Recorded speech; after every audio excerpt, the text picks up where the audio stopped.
thiết kế là mà thiết kế thiết cột thiết mò đó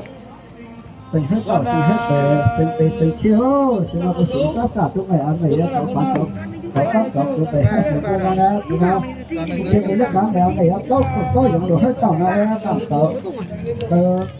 có khô hết tàu cái cột tàu tàu vẫn số hết tàu vào cái số xin nó có cho sát trả lúc này người ăn sát trả nhau giá cả sát của đi hiện cả tiền chiếc của mày nọ để ăn được thì tao phát được hết tàu nó nữa cả cái cuốn hết tàu cuốn đầu cái số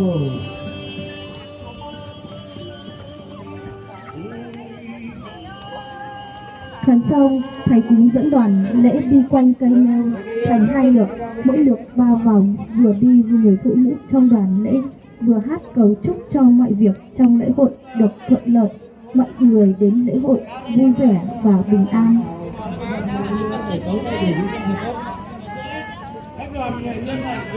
Đưa vị trí ngồi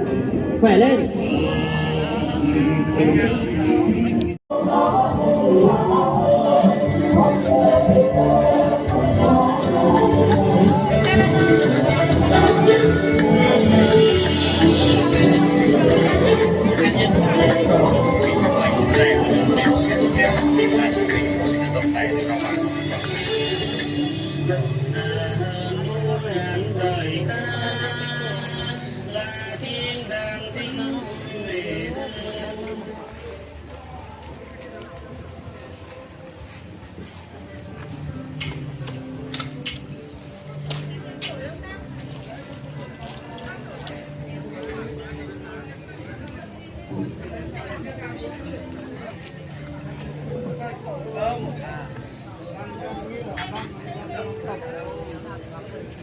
Đeo khẩu trang nào đồng chí?